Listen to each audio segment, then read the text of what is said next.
হাঁটুর বয়সী একটা মেয়েকে বিয়ে করতে লজ্জা করলো না তোমার ইয়াস? গর্ভবতী লোকের সামনে মায়ের মুখে এমন কথা শুনে কিছুটা অস্বস্তিতে পড়ল ইয়াশ। বয়স তার কতই বা হয়েছে, 30 কি 31। এমন ভাবে বলছেন মনে হচ্ছে সে 50 পেরিয়ে 60-এ পা রেখেছে। বিরক্তিতে ভ্রুকুচকে তাকালো মায়ের দিকে, বলল ওনাকে, আমি অতটাও বুড়ো হয়ে যাইনি আম্মু। বুড়ো হয়ে যাওনি মানে? এই মেয়ের বয়স খুব বেশি হলে তোমার ভাগ্নি সিমির মতো হবে। ওর কাছে তো তুমিই বুড়ো। মায়ের সাথে তাল মিলিয়ে বলল আফিয়াও। বুঝতে পারছো না আম্মু? এই জন্যই এতবার বলার পরও তোমার ছেলে রাজি হচ্ছিল না বিয়েতে। কে জানে কে এই মেয়ে, কোথা থেকেই বা ধরে নিয়ে এসেছে একে। ইয়াসের রাগ হচ্ছিল বোনের কথা শুনে। বাড়ি ফিরেই এমন হবে জানলে এখানে আসতোই না আজকে। সবাইকে থামাতে ইয়াস ধমক দিয়ে বলে উঠল ওদেরকে, তোমাদের মেলোড্রামা বন্ধ করবে? আমরা মেলোড্রামা করছি? বিয়ে করতে না করতেই এমন কথা? কই ভেবেছিলাম ভাই লন্ডন থেকে এসেছে এত বছর পর, দেখে শুনে বিয়ে করাবো তাকে, কত মজা করবো তার বিয়েতে। তার হলো কোথায়? পুরো কথাটা শেষ করার আগেই আবারও ধমক দিয়ে উঠল ইয়াস, কান ওর ঝালাফালা বোনের বকবকানিতে। চুপ করবি তুই? ভাইয়ের এত বড় ধমকে কেঁপে উঠল আফিয়া। রাগে মুখ করে তাকিয়ে রইল অন্যদিকে। ইয়াস শান্ত হলো, একবার তাকালো ওর পেছনে ভয়ে কাচুমাচু হয়ে দাঁড়িয়ে থাকা মেয়েটার দিকে। পরে আবার মায়ের দিকে তাকিয়ে বলল ওনাকে, বিয়ে করছি না বলে তুমি তো এতদিন আমার মাথা খাচ্ছিলে আম্মু। বিয়ে করে বউ নিয়ে এসেছি, এখন তাকে বরণ করতে এত কথা কিসের তোমাদের? আমি তোমাকে বিয়ে করতে বলেছি কোনো প্রাপ্তবয়স্ক বিয়ে উপযুক্ত মেয়েকে। এমন বাচ্চা মেয়েকে বিয়ে করে নিয়ে আসতে বলিনি তোমাকে ইয়াস। কে এই মেয়ে? পরিচয় বা কি? পরিচয়?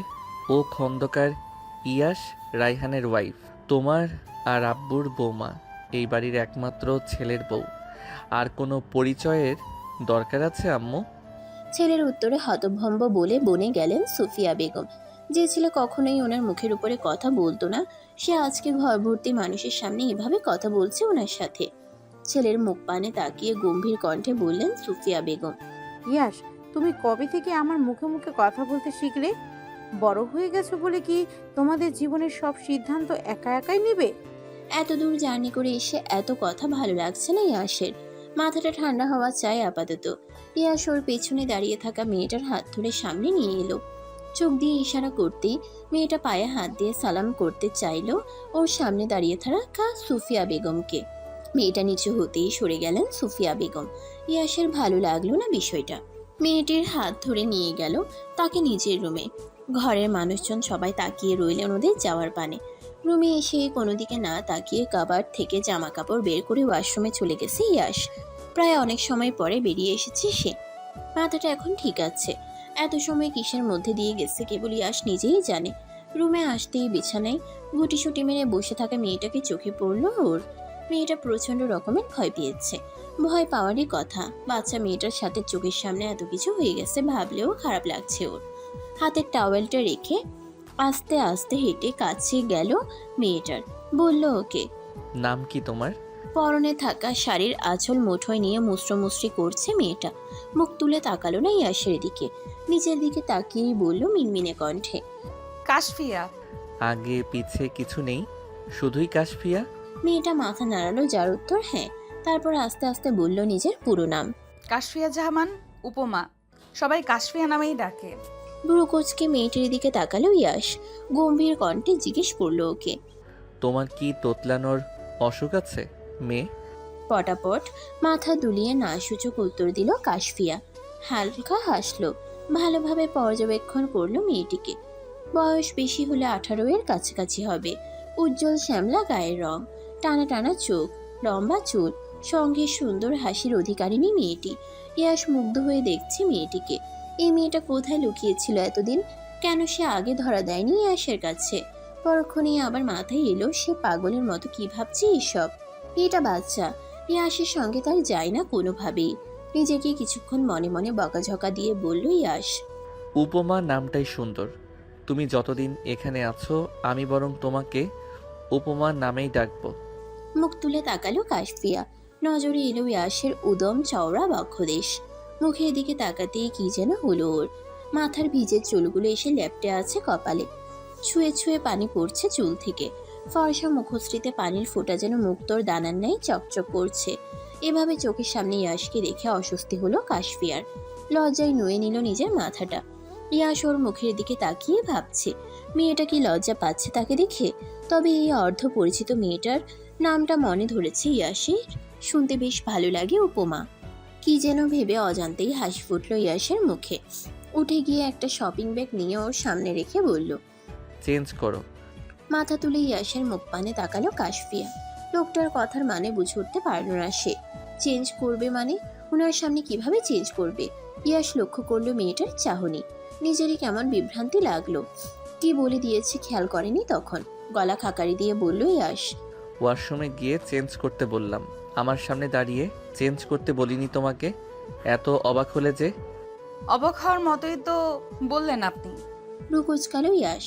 মেয়েটাকে দেখে যতটা লাজুক মনে হয় আদৌ কি সে এমন? ইয়াশের মনে হচ্ছে সে অতি চঞ্চল। কাশফিয়া মাত্রই বেরিয়েছে শাওয়ার নিয়ে। পরনে থাকা বিয়ের শাড়িটা পাল্টে পড়েছে একটা থ্রি-পিস।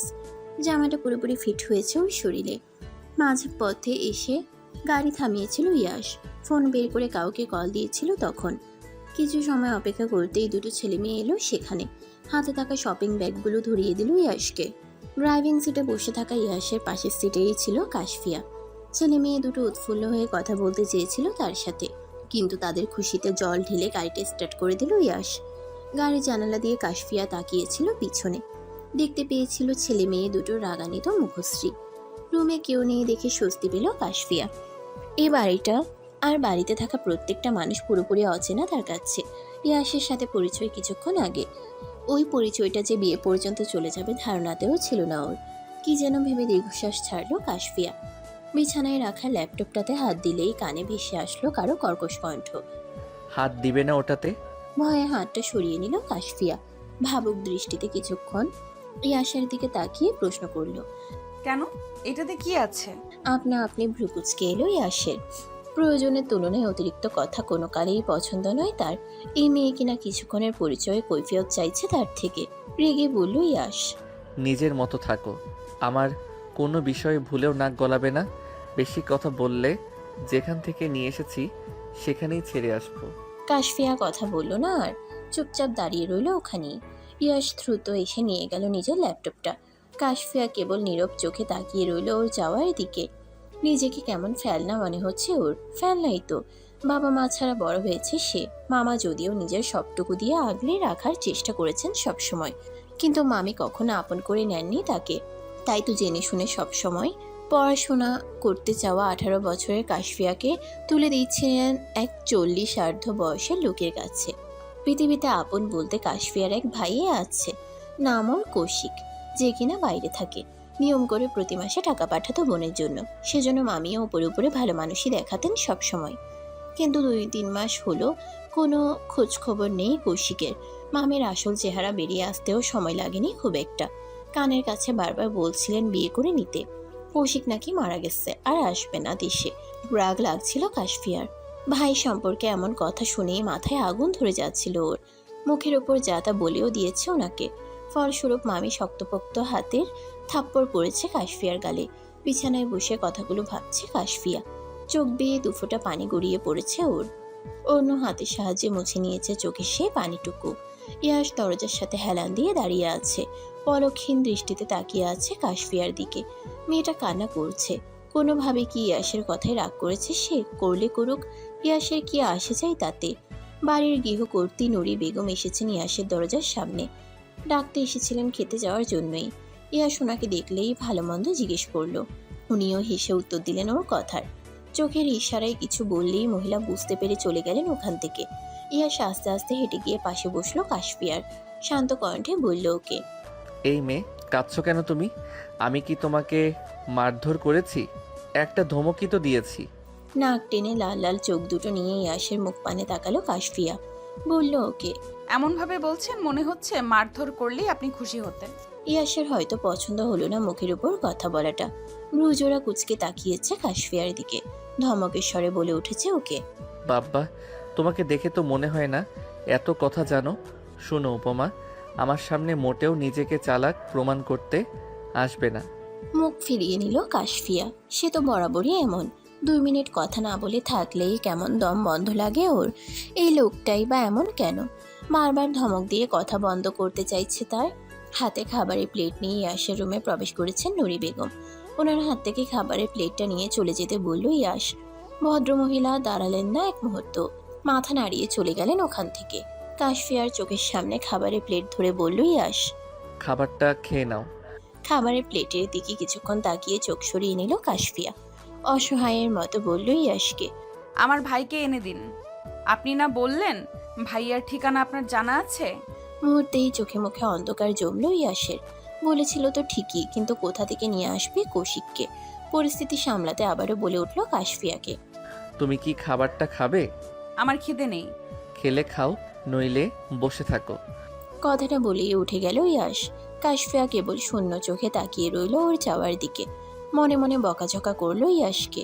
ফর্সা মুখটা অন্ধকারে ঢেকে গেছে কাশফিয়ার। ভাবছে ইয়াসের যাওয়ার দিকে তাকিয়ে। লোকটা এমন কেন? সুন্দর করে কথা বললে কি আল্লাহ পাপ দিবেন ওনাকে? রাত হয়েছে অনেকটা। দিনের আলো কেটে গিয়ে অন্ধকার নেমেছে চারিদিকে। ব্যালকনিতে দাঁড়িয়ে আছে কাশফিয়া। পুরো রুমে সে ছাড়া আর কেউ নেই। একা একা বসে থাকতেও বিরক্ত লাগছে। বাইরে গিয়ে যে কারোর সাথে কথা বলবে ওই সাহসও নেই। এখানে সবাই তো অচেনা তার কাছে। তার মধ্যে আবার বাড়ির ভিতরে ঢুকতেই দেখেছিল সবার ব্যবহার। কেউই যে খুশি হয়নি তাকে দেখে। বুঝতে বাকি নেই এটা কাশফিয়ার। হুট করেই মনে হলো কেউ দাঁড়িয়ে আছে ওর পিছনে। ঘুরে তাকালে রাগত স্বরে বলে উঠল কেউ। এই মেয়ে, নাম কি তোমার? মাথা নুইয়ে উত্তর দিল কাশফিয়া। জি, কাশফিয়া। ইয়াসকে তুমি চিনো? কতদিন হলো চিনো? বুঝে শুনে বিয়ে করেছো তো? কাশফিয়া তাকিয়ে রইল মেঝের দিকে। কি উত্তর দেবে কি উত্তর দেবে ঠিক বুঝতে পারছে না সে। দুজনের কথা বলার মাঝখানে কারো গম্ভীর কণ্ঠ ভেসে আসলো তখন। দুজনে তাকালেন ব্যক্তিটির দিকে। তুমি আব্বুকে বুঝে শুনে বিয়ে করেছিলে আম্মু? রাগ হলো সুফিয়া বেগমের। ছেলের দিকে তাকিয়ে কটমট কণ্ঠে বলে উঠলেন তিনি। কিসের সাথে কি মেলাচ্ছ তুমি ইয়াস? ইয়াস চোখের ইশারায় রুমে চলে যেতে বলল কাশফিয়াকে। দাঁড়ালো না কাশফিয়া। ফটাফট মাথা নাড়িয়ে সাই জানালো ইয়াসের কথায়। ওর পাশ কাটিয়ে চলে গেল রুমে। মায়ের মুখোমুখি এসে আবারও জিজ্ঞেস করলো ইয়াস। রাখছো কেন? তুমি আমাকে বলো, আব্বুকে তুমি বুঝে শুনে বিয়ে করনি আম্মু? থমথম খেয়ে গেলেন মিসেস সুফিয়া। এই ছেলের মধ্যে এত পরিবর্তন এলো কি করে? ইয়াস এতটা পাল্টে গেছে যে মায়ের মুখে মুখে কথা বলছে। নিজেকে স্বাভাবিক করে বললেন ইয়াসকে। বুঝে শুনেই করেছি। অবুঝের মতো কথা বলছো কেন ইয়াস? অবুঝের মতো কথা তো তুমি বলছো আম্মু। ও আমাকে না চিনলে বিয়ে করবে কেন? আমার হাত যখন ধরেছে বুঝে শুনেই ধরেছে নিশ্চয়ই। ছেলের যুক্তি শুনে হতভম্ব বনে গেলেন সুফিয়া বেগম। চোখ মুখে বিস্ময় নিয়ে বললেন কেবল। ইয়াস, আমার ভালো খারাপ নিয়ে তোমার এত মাথা ব্যথা কবে থেকে আম্মু? তোমার ওই ছেলে কোথায় যার জন্য আমাকে সবসময় নিজের থেকে দূরে সরিয়ে রাখতে? ছেলের কথায় অভিমানের আভাস পেলেন সুফিয়া বেগম। আফিয়া বা ইয়াস কেউই ছিল না তখন। দত্তক নিয়েছিলেন 1-2 বছরের এক বাচ্চা ছেলেকে। স্বক্ষরে নাম রেখেছিলেন ঈশান। তার 2-3 বছর পর আফিয়া এলো ওনার কোল আলো করে। পরে ইয়াস। ছোটবেলা থেকে ইয়াস আর আফিয়ার তুলনায় ঈশানকে বেশি আদর করতেন সুফিয়া বেগম। একসময় চঞ্চল ইয়াসকে পাঠিয়ে দিলেন লন্ডনে। ছেলে ওনার আগের মতো চঞ্চল নেই। বড় হয়েছে এখন, বুঝতে শিখেছে বাস্তবতা। সাথে সাথে মায়ের সাথে দূরত্বও বেড়েছে তার। প্রতিদিন ছেলেকে ফোন দিয়ে কত কি বলতেন সুফিয়া বেগম। বোঝাতে চাইতেন তিনি কখনোই আলাদা করে দেখেননি কাউকে। মনে হতো ইয়াসের ভুল ভেঙেছে। প্রথম প্রথম ফিরে আসতে চাইতো ইয়াস, কিন্তু সুফিয়া বেগম ফোনেই হম্বিতম্বি করতেন ছেলের উপরে। জেদ করে এতদিন বারবার বলার পরেও আসতে রাজি হয়নি দেশে। হুট করেই 2 দিন আগে ফোন দিয়ে জানালো সে আসছে। খন্দকার মঞ্জিলে খুশি ফিরে এসেছিল যেন। কিন্তু প্রথম দিনই আবার ছেলের সাথে তিক্ততা বাড়বে ওনার ভাবনাতেও ছিল না। সুফিয়া বেগম গটগট করে হেঁটে দরজা পর্যন্ত গেলেন। ফিরে তাকিয়ে আবার শক্ত কণ্ঠে বললেন ইয়াসকে উদ্দেশ্য করে।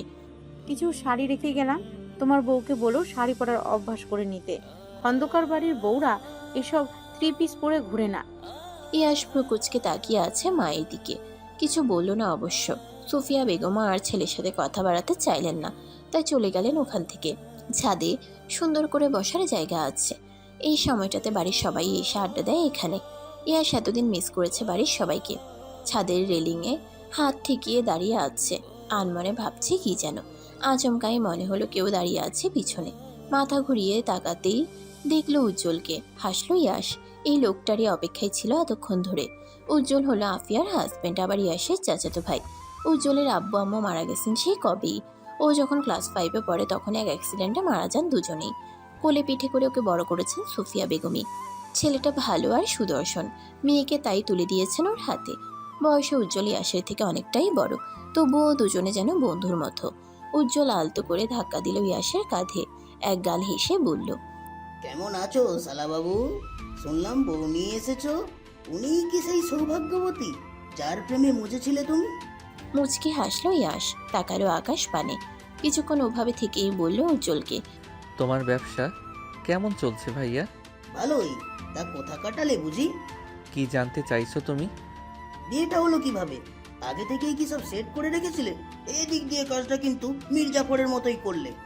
সব কথাই দুলাভাইকে বলো আর বিয়ের কথা বললে না। হ্যাঁ, বলবো বলেই তো ডেকেছি। মেয়েদের মতো গাল ফুলিয়ে আমার মুডের 12টা বাজিও না তো। ইয়াস আর উজ্জ্বল দুজনে গিয়ে বসেছে চেয়ারে। সিমি এসেছে মামা আর বাবার জন্য চা বানিয়ে নিয়ে। ইয়াস আসার পর এই মাত্রই দেখা হলো সিমির সাথে। বয়স ওর 16 কি 17 হবে। মেয়েটা যখন ক্লাস 4-এ পড়ে তখন দেশ ছেড়েছিল ইয়াস। লন্ডনে ওর ফুপির বাসাতেই গিয়ে উঠেছিল সে। মায়ের আদর খুব কমই পেয়েছে, যা পেয়েছে সব ফুপির। এই একজন মানুষকে ইয়াস ভালোবাসে নিজের থেকে বেশি।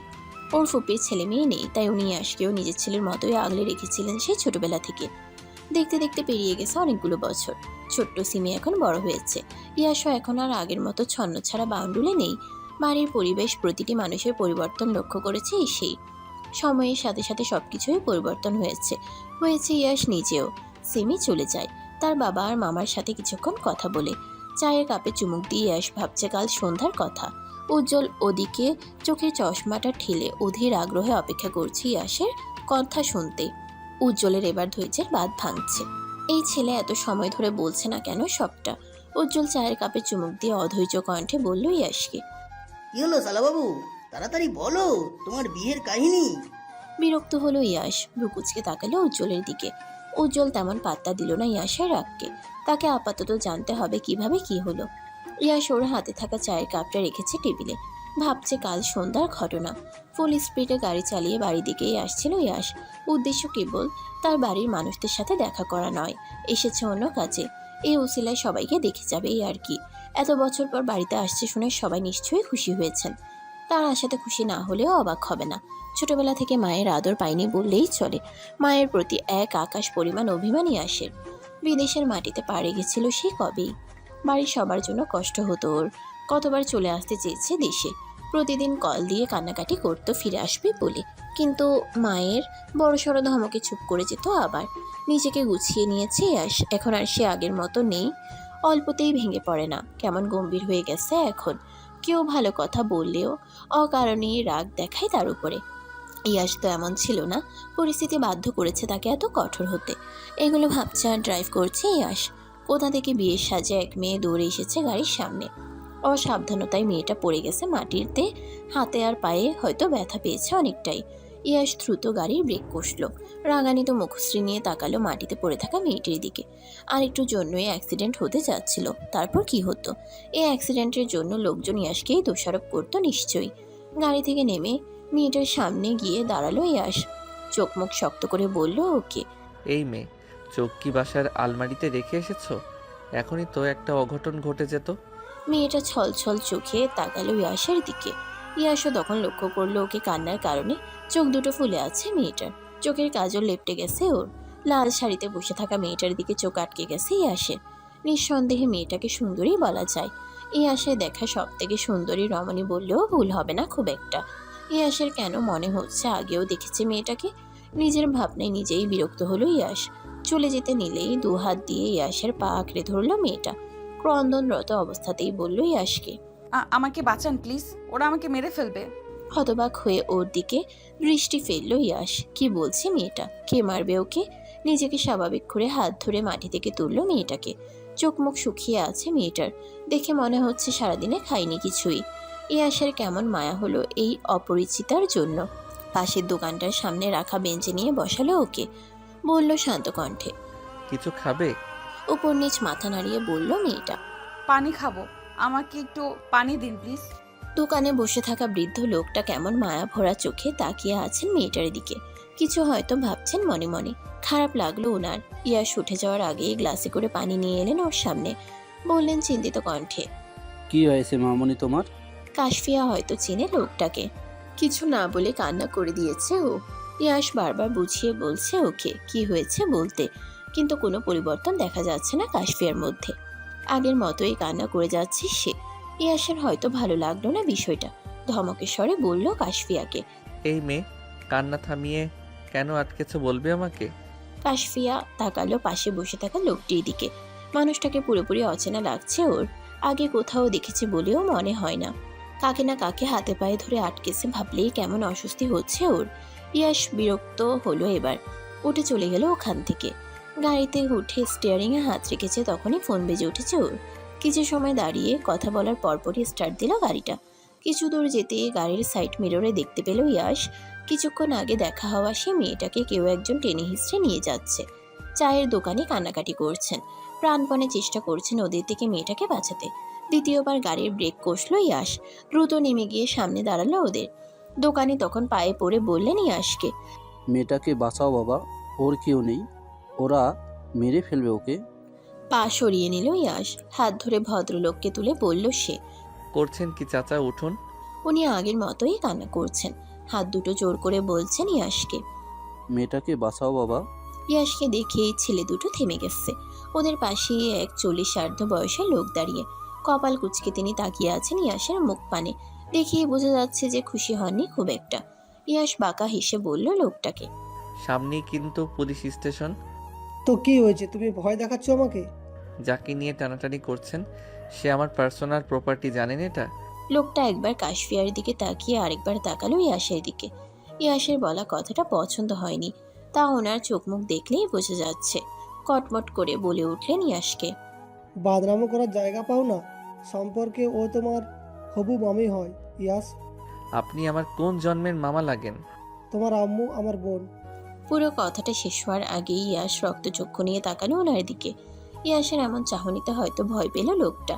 কাশফিয়ার ধরে রাখা হাতটা ছেড়ে দিল তখনই। ইয়াশের খুব একটা অসুবিধা হয়নি লোকটাকে চিনতে। ছোটবেলায় নানা বাড়ি গিয়েছে হাতে গোনা 2-1 বার। ওর নানার এক ড্রাইভার ইয়াশের আম্মুকে বাঁচাতে গিয়ে মারা গিয়েছিলেন অ্যাক্সিডেন্টে। তাদের আর্থিক অবস্থা ভালো ছিল না বিধায় সবসময় নিজের সবটা দিয়ে হলেও সাহায্য করতেন আহাদের পরিবারকে। কিন্তু অকালেই চলে গেলেন আহাদের আম্মু। এরপর ইয়াশের নানা আহাদকে নিয়ে এসেছিলেন নিজের বাড়িতে। আহাদের বাজে স্বভাবের জন্য কেউই তেমন পছন্দ করতো না ওনাকে। সুফিয়া বেগমের সাথে সম্পর্ক ভালো না হলেও বেশ কয়েকবার এসেছেন খন্দকার মঞ্জিলে। ইয়াশের পুরোপুরি মনে আছে আহাদকে। আহাদ কাশফিয়ার হাতটা ছাড়তেই ও ছুটে গিয়ে দাঁড়ালো ইয়াশের পিছনে। ইয়াশের বয়সী কয়েকটা ছেলে মেয়ে এসে উপস্থিত হয়েছে ওখানে। সবাই হয়তো চেনে ইয়াশকে, আবার একই পাড়ার হওয়ায় কাশফিয়াকে কম বেশি সকলেই চেনে। ওদের সবাইকে একসাথে দিকে আসতে দেখে আহাদের সাথে 2টো ছেলে নিজেদের যান বাঁচিয়ে পালিয়েছে অনেক আগেই। ইয়াশ 1 পা 2 পা করে এগিয়ে গেল আহাদের কাছে। চোখ মুখ শক্ত করেই বলল, বিয়ে করবেন? ইয়াশের হাব ভাব ভালো ঠেকছে না আহাদের। ছেলেটাকে ভালো করেই চেনেও। খারাপ কিছু হতে পারে বুঝে আমতামতা করে বলল, না, বিয়ে করব না আমি। না কেন? চলুন আজকে আপনাকে বিয়ে করাবো। আহাদ 2 পাশে তাকিয়ে দেখলো, তারপর কথা না বলেই দৌড় লাগালো উল্টো রাস্তায়। ইয়াশের পেছনে দাঁড়িয়ে থাকা ছেলে মেয়েগুলো খিলখিল করে হেসে উঠল আহাদের দৌড়ানোর স্টাইল দেখে। হাসলো না কেবল কাশফিয়া। এখনো আগের অবস্থাতেই দাঁড়িয়ে আছে সে। কোথায় যাবে কি করবে ভাবছে এসবই। ইয়াশ এগিয়ে এলো কাশফিয়ার কাছে। ওর পাশেই দাঁড়িয়ে থাকা তুহিনকে উদ্দেশ্য করে বলে উঠল, মেয়েটাকে তোমরা চিনো তো? হ্যাঁ ভাইয়া। ওকে ঠিকঠাক মতো বাসায় পৌঁছে দিও। অমনি বলে উঠল কাশফিয়া। পালিয়ে এসেছি কি ফিরে যাওয়ার জন্য? মেয়েটার সোজা সাপটা উত্তরে ভরকালো না কেউই। ওরা হয়তো জানে কাশফিয়া এমনই। ইয়াশ ভ্রুকুচকে তাকালো ওর দিকে। কাশফিয়া নিজের চোখ সরালো অন্যদিকে। ইয়াশ বুঝলো মেয়েটার যাওয়ার জায়গা নেই, কিন্তু নিজের সাথেই বা নিয়ে যাবে কোন পরিচয়ে? কি যেন ভেবে গম্ভীর কণ্ঠে বলল ইয়াশ। ফেরার জায়গা না থাকলে বসে থাকো এখানেই। ইয়াশ চলে যাচ্ছিল ওখান থেকে। মাটিতে পড়ে থাকা কাচের ফ্রেমের একটা ছবি লাগলো ওর পায়ে। হাতে নিলে পরিচিত কারো মুখ ভেসে উঠল ছবিটাতে। চোখ মুখে বিস্ময় নিয়ে ইয়াশ একবার তাকালো কাশফিয়ার দিকে। পরে আবার ছবিটাকে দেখলো ভালো করে। মনে পড়লো ওর তখন যখন এসে মাটি থেকে টেনে তুলেছিল কাশফিয়াকে, ওর হাত থেকেই পড়েছিল ছবিটা। আস্তে আস্তে কাশফিয়ার কাছে হেঁটে এসে জিজ্ঞাসা করলো ওকে। ছেলেটাকে? কিছু সময় পরে উত্তর দিল কাশফিয়া। আমার ভাইয়া। তোমার আম্মু আব্বু নেই? না। ইয়াসের ঠোঁটের কোণে হাসি ফুটল মুহূর্তেই। এই মেয়েটাকে খুঁজতেই যে এসেছে বাংলাদেশ, এত তাড়াতাড়ি পেয়ে যাবে ধারণাতেও ছিল না ইয়াসের। ঋণ পরিশোধ করার সময় এসেছে এবার ইয়াসের। এদিকে ভাই আর মা বাবার কথা উঠতেই চোখ ভরে এলো পানিতে। কান্না আটকে রাখতে ব্যর্থ হলো কাশফিয়া। মুখে হাত চেপে কান্না করে দিল তখনই। নিজের এত বড় বাড়ি এখন মামির দখলে। ভাইটা ওর বেঁচে আছে না মারা গেছে এও জানে না, কষ্ট তো হবেই। এত বড় শহরে কার কাছেই বা যাবে মেয়েটা। ইয়াস চোখের ইশারায় আশেপাশে থাকা সবাইকে চলে যেতে বলল। অপেক্ষা না করেই ইয়াসের আদেশ পালন করলো ওরা। ইয়াস মিছে মিছে ভয় দেখিয়ে বলল কাশফিয়াকে, এই মেয়ে কান্না থামাবে তুমি? কান্না না থামালে ওই বুড়োর হাতে তুলে দিব কিন্তু। কান্না থামলো কাশফিয়ার। মনে হলো লোকটা কোনোভাবে চেনে ওর ভাইকে। নিজেকে স্বাভাবিক করে বলল ইয়াসকে, আপনি কি আমার ভাইয়াকে চেনেন? চিনি তো। কাশফিয়া হাসলো, চোখের পানি মুছছে। ইয়াসের হাত দুটো ধরে বলল ওকে। আমাকে একবার ভাইয়ার সাথে কথা বলিয়ে দিবেন প্লিজ। আমি ভাইয়ার সাথে কথা বলবো, ও ঠিক আছে কিনা এইটুকুই কেবল জিজ্ঞাসা করব। ইয়াস শান্ত হতে বলল কাশফিয়াকে। হাত দুটো শক্ত করে ধরেই আদুরে গলায় বলল, তোমার ভাইয়া ঠিক আছে, চিন্তা করো না ওর জন্য, কিন্তু ওর তো আসতে সময় লাগবে। তুমি যাবে কোথায়? কোনো কিছু না ভেবেই অবুজের মতো বলে উঠল কাশফিয়া। আপনার সাথে নিয়ে চলুন। ইয়াস হয়তো অপেক্ষা করছিল এটারই। বাঁকা হাসলো কি যেন ভেবে। বর্তমান কথা বলা শেষ হতেই থামলো ইয়াস। ওর পাশেই দাঁড়িয়ে আসে উজ্জ্বল। ফ্যাল ফ্যাল করে তাকিয়ে আছে ইয়াসের মুখ পানে। ইয়াস বিরক্ত হলো উজ্জ্বলের এমন চাহনি দেখে। মুখে মাছি ঢুকবে দুলাভাই, এভাবে হা করে আছো যে? ধ্যান ভাঙলো উজ্জ্বলের। ইয়াসের কথা পাত্তা না দিয়ে কৌতূহলী হয়ে বলল। তারপর কি হলো শালাবাবু? ইয়াস অন্যদিকে তাকিয়ে হাসলো। তারপর নিজেকে স্বাভাবিক করে বলল উজ্জ্বলকে, তারপর আর কি, বিয়ে হলো। আমার মুড ভালো থাকলে আজকে বাসরও হবে। ইয়াসের কথা শুনে চমকালো উজ্জ্বল।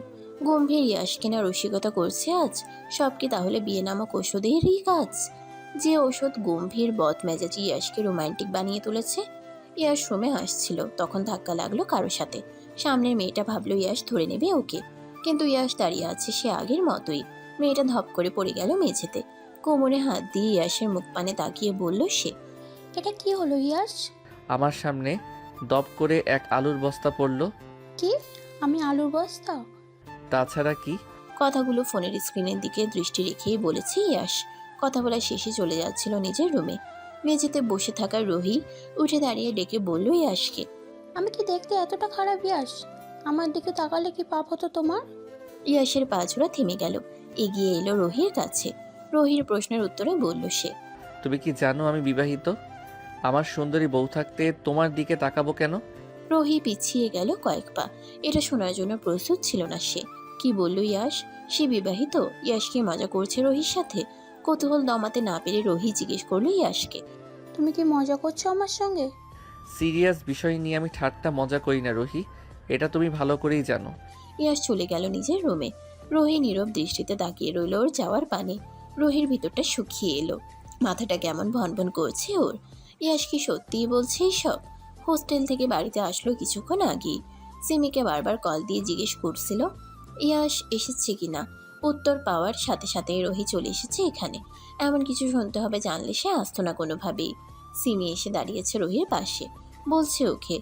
কখন আসলে ফুপ্পি? নিজেকে স্বাভাবিক করে বলল রোহি। এই তো এখনই। ঈদের ছুটিতে এসেছো তাই না? এবার আর তোমাকে যেতে দিচ্ছি না। আমি, মামাই আর তুমি মিলে ঘুরতে যাব। সাথে নতুন মামিকেও নিব। নতুন মামি? হ্যাঁ, মামাই বিয়ে করেছে। আব্বু বলেনি তোমাকে?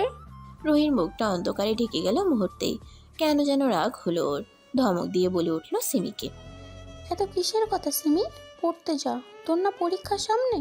সিমির হাসি মুখটা চুপসে গেল মুহূর্তেই। ফুফির মেজাজ খারাপ হলো কেন বুঝলো না সে। চুপচাপ চলে গেল রোহির কাছ থেকে।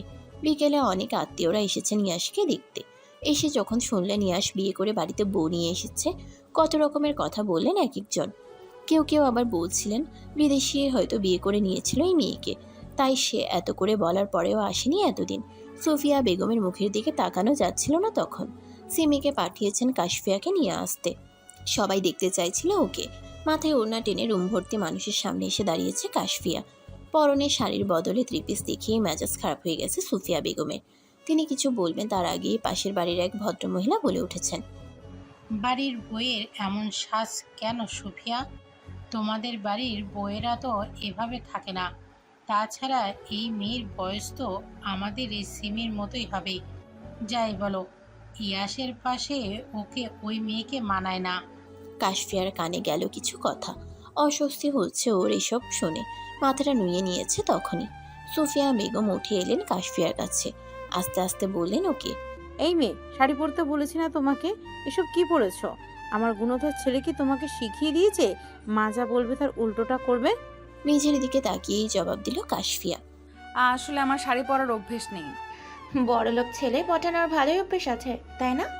সবার সামনে আফিয়ার এমন কথায় অস্বস্তিতে পড়লেন সুফিয়া বেগম। উজ্জ্বল মাত্রই অফিস থেকে এসেছে। স্পষ্টই শুনেছে আফিয়ার কথা। ধমক দিয়ে বলে উঠেছে ওকে। আহ, তোমার কি সুবুদ্ধি হবে না কখনোই? মেহমানদের সামনে নতুন বউকে কি বলছো এসব? হ্যাঁ, যা বলেছি ঠিক বলেছি। তুমি জানো না আমাদের রোহি ইয়াশকে পছন্দ করে? এই মেয়ে উড়ে এসে জুড়ে বসেছে আর আমরা মেনে নেব নাকি? তুই মানার না মানার কে আপু? আমার জীবন, আমার ইচ্ছা। আমি কাকে বিয়ে করব না করব এটা কি তোমরা বলে দেবে? এই খন্দকার মঞ্জিলের সব নিয়মকানুন কি কেবল আমার জন্যই? গম্ভীর কণ্ঠের এমন কথায় থমকালো সবাই। চুপ করে গেল আফিয়া। ঘরভর্তি মেহমান সহ বাড়ির সবার দৃষ্টি তখন ইয়াসের দিকে। রুম থেকে বেরিয়ে এসেছে রোহিও। দাঁড়িয়ে আছে রুমের এক কোণে। ইয়াস এগিয়ে এলো কাশফিয়ার কাছে। হাত টেনে নিজের কাছে আনলো ওকে। চোখ মুখ থেকে চিন্তা ভাবটা মুহূর্তেই সরে গেল কাশফিয়ার। ইয়াস বলল সবাইকে উদ্দেশ্য করে। ও ছোট বয়সে আমার সাথে যায় না, এটা কোনো ব্যাপার না। আমি ওকে খাইয়ে পরিয়ে বড় করে নেব। আমার পাশে উপমাকেই মানাই।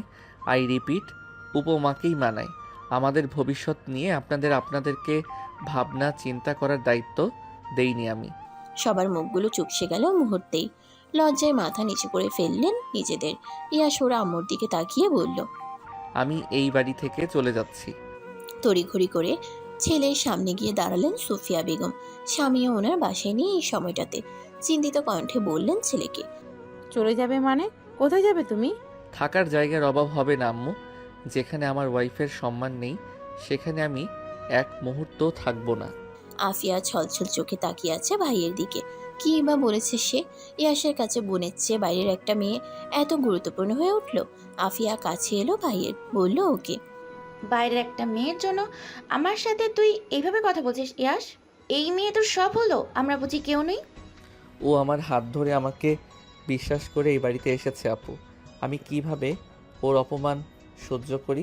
সুফিয়া বেগমেরও রাগ কম হয়নি আফিয়ার কথায়। চোখের ইশারায় শাসালেন মেয়েকে।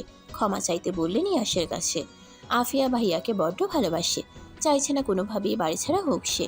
ইচ্ছা না থাকলেও সরি বলেছে কাশফিয়াকে। কাশফিয়ার কেমন খারাপ লাগলো আফিয়ার জন্য। কিছু বলতে নিলেই ইয়াস চোখের ইশারায় চুপ থাকতে বলল ওকে। উজ্জ্বল মিটিমিটি হেসে বলছে ইয়াসকে।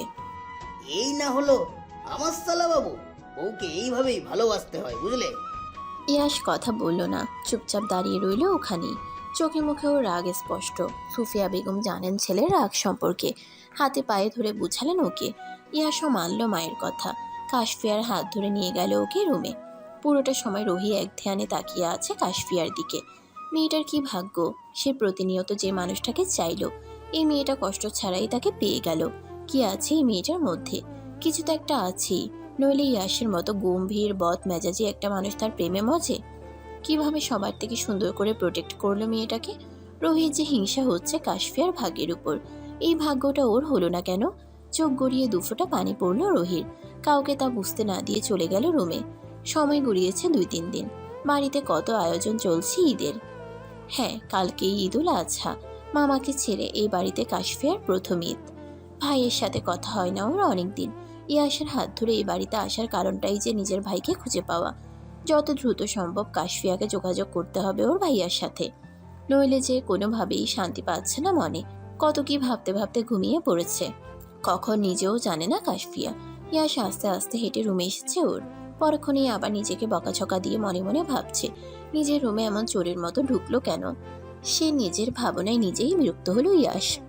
এগিয়ে গিয়ে সোফার পাশে সেন্টার টেবিলের উপরে কয়েকটা শপিং ব্যাগ রাখলো। সবগুলোই এনেছে তার উপমার জন্য। মেয়েটাকে ডাকতে যাবে তখনই দেখলো বেঘরে ঘুমাচ্ছে মেয়েটা। পা থেকে মাথা পর্যন্ত ভালো করে দেখলো কাশফিয়াকে। ভাবনা এলো ইয়াসের, কালই তো ঈদ, মেয়েটার হাতে মেহেদি না থাকলে মানায়? কি যেন ভেবে হাসলো ইয়াশ। আসার সময় জামা কাপড়ের সাথে সব থেকে মেহেদির প্যাকেট নিয়েই এসেছিল। কাশফিয়ার কাছে এসে মেঝেতে বসলো হাঁটু গেড়ে। কাশফিয়ার একটা হাত টেনে নিজের কাছে আনলো ইয়াশ। আনারি হাতে পরিয়ে দিল মেহেদি। আস্তে আস্তে বালিশের উপর কাশফিয়ার হাত দুটো রেখে চলে গেল রুম থেকে। মেয়েটা কি বুঝলো এগুলো? হয়তো না। ঘুমন্ত কাশফিয়া হয়তো জানেও না কেউ একজন তাকে নিয়ে যতটা ভাবে সে নিজেও হয়তো ততটা ভাবে না। মন খারাপ করে বসে আছে কাশফিয়া। বিছানার উপরে রাখা শাড়িগুলোর দিকে তাকাচ্ছে বারবার। একটু আগে সুফিয়া বেগম এসেছিলেন এই রুমে। কাশফিয়াকে বললেন শাড়ি পরে নিচে নামতে। ঈদের দিন বাড়ির বউ ঘরে বসে থাকবে ব্যাপারটা নাকি ভালো দেখায় না। কিন্তু কাশফিয়া যে শাড়ি পরতে পারে না, একবারে পরেছে, তাও জোর জবরদস্তি করে বিয়ের শাড়ি পরিয়ে দিয়েছিল ওর মামি। ইয়াশ মাত্র এই রুমে ঢুকেছিল। বিছানায় বসে থাকা কাশফিয়ার চিন্তিত মুখশ্রী নজরে এলো তার। শার্টের হাতা গোটাতে গোটাতে পাশে গিয়ে দাঁড়ালো কাশফিয়ার। ডাকলো ওকে। উপমা। কাশফিয়া মুখ তুলে তাকালো ইয়াশের দিকে। বলল মিনমিনে কণ্ঠে, বলুন। মন খারাপ? কেউ কিছু বলেছে তোমাকে? কথা বলল না কাশফিয়া। মাথা ভর্তি চিন্তা নিয়ে বসে রইল সে আগের মতোই। ইয়াশের মনে হলো ওর ভাবনাই সত্যি। হয়তো ওর মা বা বোন কেউ একজন এসে কথা শুনিয়েছে কাশফিয়াকে। ইয়াশ বসলো ওর পাশে। বলল আবারও, কে কি বলেছে আমাকে বলো। কাশফিয়ার মনে হলো ইয়াশ রেগে গেছে কোনো কারণে। ওকে শান্ত করতেই বলল সে, কেউ কিছুই বলেনি আমাকে। তাহলে এভাবে মন খারাপ করে বসে আছো যে? তোমার ভাইয়াকে আমি নিয়ে আসবো, অপেক্ষা করো কিছুদিন। ভাইয়ের জন্য মন খারাপ হয়নি। তাহলে? আমি শাড়ি পরতে পারি না। ইয়াশের মনে পড়লো এখন ওর আম্মুই তখন হম্বিতম্বি করছিলেন শাড়ি পরা নিয়ে। ইয়াশ হয়তো বুঝলো কি হয়েছে। কি যেন ভেবে হাসলো সে। বলল কাশফিয়াকে, আমি হেল্প করব। কাশফিয়ার কেমন লজ্জা হলো ইয়াশের কথায়। ফটাফট মাথা দুলিয়ে না না করে বলল ইয়াশকে, তার দরকার নেই। ভয় পেও না উপমা, আমি অতটাও খারাপ নই, বিশ্বাস করে দেখো আমাকে। ইয়াশ যতক্ষণ কথা বলেছে কাশফিয়া এক ধ্যানে তাকিয়েছিল ওর মুখের দিকে। কি সুন্দর করে কথাটা বলল ইয়াশ। দেখা হওয়ার পর থেকে এই প্রথম ইয়াশকে ভালোভাবে কথা বলতে দেখলো কাশফিয়া। তার ভাবনা তাহলে ভুল। ইয়াশ মোটেও তিতা করলা নয়, হাসতেও জানে লোকটা। ইয়াশ বিছানা থেকে বেছে বেছে একটা নীল শাড়ি হাতে তুলে নিল। নিজের চোখ বেঁধে নিল কাশফিয়ার গায়ের ওড়নাটা দিয়ে। যত্ন করে ওকে পরিয়ে দিল শাড়িটা। পুরোটা সময় কাশফিয়া কেবল দেখছিল ইয়াশকে। এই মানুষটাকে যত দেখছে ততই অবাক হচ্ছে সে। কিভাবে সুপারম্যানের মতো এসে সবসময় সব বিপদ থেকে বাঁচিয়ে নেয় তাকে। শাড়ি পরানো শেষে কুচি ধরতে বলল কাশফিয়াকে। চোখের বাঁধন খুলে মেঝেতে বসে কুচিগুলো ঠিক করে দিল ওর। কাশফিয়া দাঁড়িয়ে আছে আয়নার সামনে, ইয়াশ তার ঠিক পেছনে। শাড়ির আঁচল টেনে কাশফিয়ার মাথায় দিয়ে দিল ইয়াশ। ঠোঁটের হাসি চওড়া হলো কাশফিয়ার। হট করেই মেঝেতে বসে পায়ে হাত দিয়ে সালাম করলো ইয়াশকে। কি হচ্ছে বুঝতে না পেরে প্রশ্ন করলো ইয়াশ, আরে কি করছো? আজকে না ঈদ, প্রথম সালামটা আমি আপনাকেই করলাম। ইয়াশ হাসলো কেবল, কিছু না বলে রুম থেকে বেরিয়ে গেল। যেতে যেতে বুকের বাম পাশটায় হাত দিয়ে বলছে বিড়বিড় করে, পায়ে নয় উপমা, তুমি তো আমার এখানটায় থাকবে। কখনো হৃৎপিণ্ডের ব্যথা হয়ে, কখনো আবার আমার ঠোঁটের কোণের হাসি হয়ে। কথাগুলো ভেবে আনমনে হাসলো ইয়াশ। কাশফিয়া চেয়ে রইল ওর যাওয়ার পানে।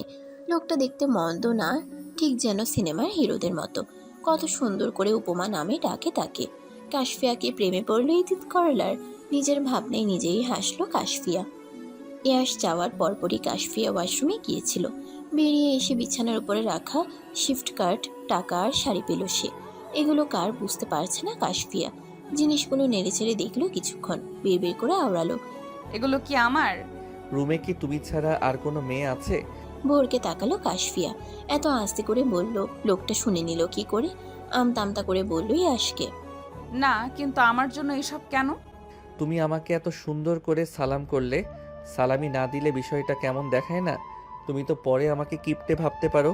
ইয়াশ রাইহান কিপটে নয়, এটা বোঝাতেই তোমাকে সালামি দিলাম। মনে মনে হাসলো কাশফিয়া। লোকটা কি সুন্দর অহেতুক লজিক দেখাতে পারে। তবে ইয়াশের আনা গিফটগুলো অনেক সুন্দর। ওর পছন্দের তারিফ করতে হয় বটে। কাশফিয়ার দিকে তাকিয়ে কি যেন ভাবছে ইয়াশ। মাথা থেকে শাড়ির আঁচল পড়ে যাওয়ায় ফ্যানের বাতাসে চুলগুলো উড়ে এসে চোখে মুখে পড়ছে। বিরক্ত হচ্ছে কাশফিয়া। ইয়াশ লক্ষ্য করলো বিষয়টা। কথা না বলে চাওয়ালো কাশফিয়াকে নিজের দিকে। যত্ন করে চুলগুলো সব গুজে দিল কানের পাশে। কাশফিয়া কেবল দেখে যাচ্ছে ইয়াশকে। হুট করেই ওর মাথায় আসলো ভাইয়ের কথা। বলল ইয়াশকে, আমাকে ভাইয়ের সাথে একবার কথা বলিয়ে দিবেন? মুহূর্তেই চোখ মুখের ভাবভঙ্গি পরিবর্তন হয়ে গেল ইয়াশের। পিছিয়ে গেল কয়েক পা। কাশফিয়া বুঝলো না কিছুই, মনে হলো শরীর খারাপ হয়েছে। ইয়াসের কাছে গিয়ে গালে কপালে হাত দিয়ে বলল সে। কি হয়েছে আপনার? শরীর খারাপ লাগছে? না তো। ভাইয়ার সাথে একবার কথা বলিয়ে দিন না আমাকে, আমি শুধু জানতে চাই ভাইয়া ভালো আছে কিনা। রাগত স্বরে বলে উঠল ইয়াস।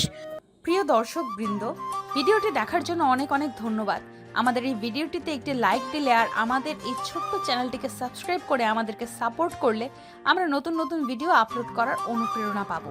আমাদের চ্যানেলটি সাবস্ক্রাইব করে আমাদের সাথে জুড়ে থাকুন এবং এইরকমই ভিডিও দেখতে থাকুন। ধন্যবাদ।